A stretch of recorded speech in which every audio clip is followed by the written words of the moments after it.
What makes a piece of writing interesting to read? I mean, there are so many elements and so many things that go into this. It's difficult to pin down one thing. There's plot, there's compelling characters, there's interesting settings, unique imagery. All of these things are crucial, but I think there's something that's even more important. And that's the rhythm.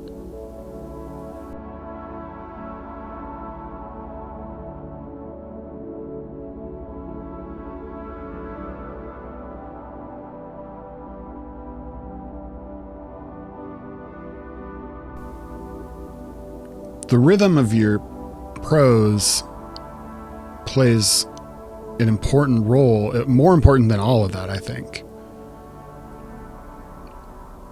I think without that, without rhythm, without music, none of the rest of it is going to matter. I think it's crucial to remember that when you read, you're saying these words out loud in your mind, whether you kind of realize it or not. And the way the words feel and the way they flow together and the way they sort of dance can make all the difference. If you're not having to constantly stop, even subconsciously, or get worn out, then you can appreciate all the other work that went into it, the plot, the interesting characters, the settings. But without that rhythm to help you bounce along through a piece, I don't think any of that really matters. I think if you have a good sense of rhythm when you're writing, you can get away with a lot. I think that's where the confidence comes from, because a reader needs to feel confident in you, in me. And if they don't, they're not going to buy it. There are many different ways to incorporate rhythm into your writing. One of the most kind of well-known ways is to vary your sentence structure, your sentence length. If you're noticing that you're writing a lot of 10-word sentences or 20-word sentences in a row, it gets kind of exhausting.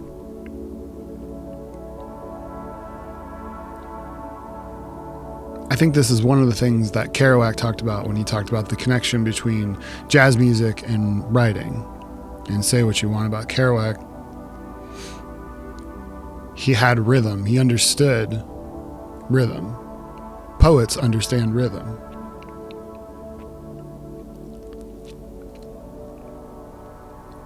But it's just as important in prose. So varying the length of your sentences, how they're structured, that helps, but it needs to be intentional. You can also use punctuation to create stresses. This is when you get into the weeds of editing, where you're moving a comma, moving it back, moving it again.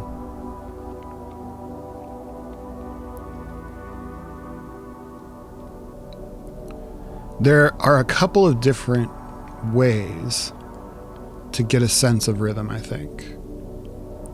One of the ways that a lot of different people have tried to do it is by retyping pieces of writing that you love. Something that sticks with you, something that stands out as particularly beautiful,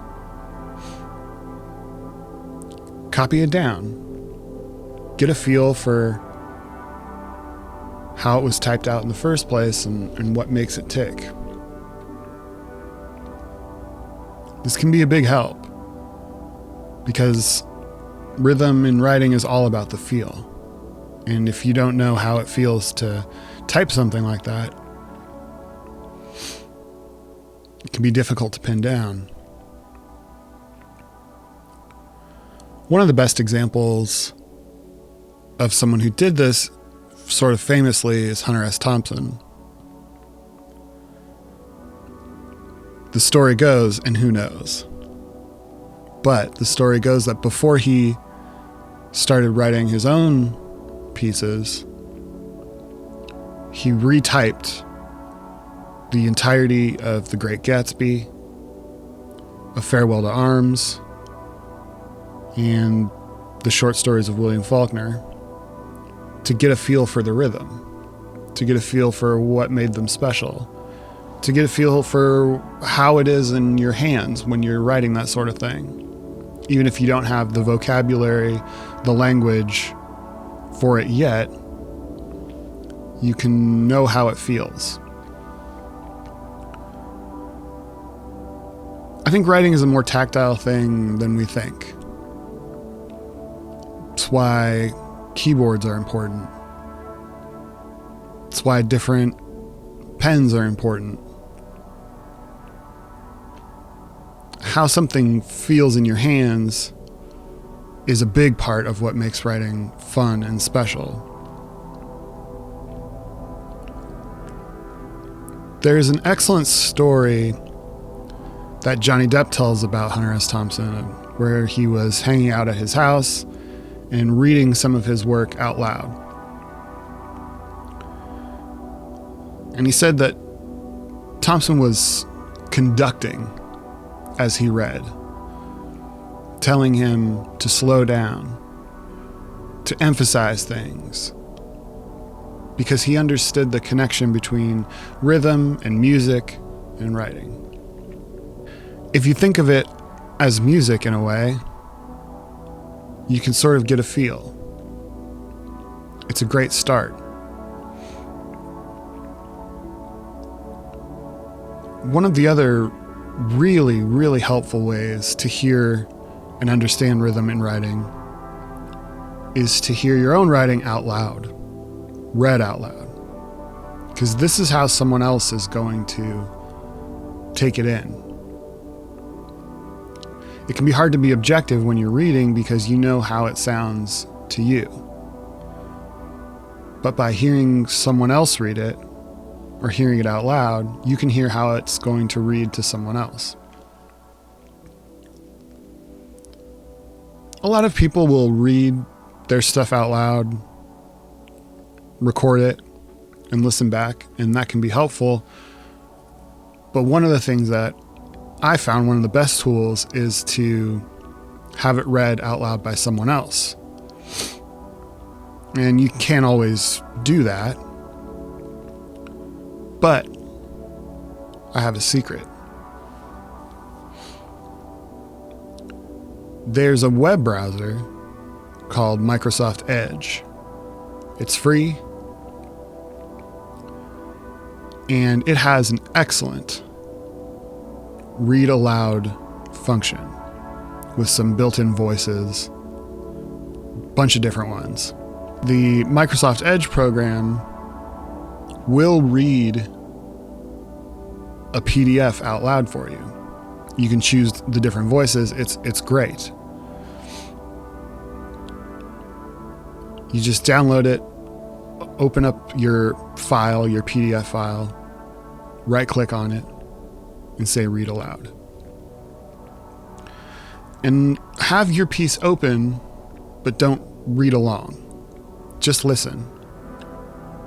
And listen for anything that sort of catches, anything that sort of takes you out of it, anything that stands out, and make those changes as it goes. Take a note or make it on the fly right there. try to listen as objectively as you can so you can get that extra set of ears and eyes on the piece. Because I think that's what we need if we're really going to hear the music.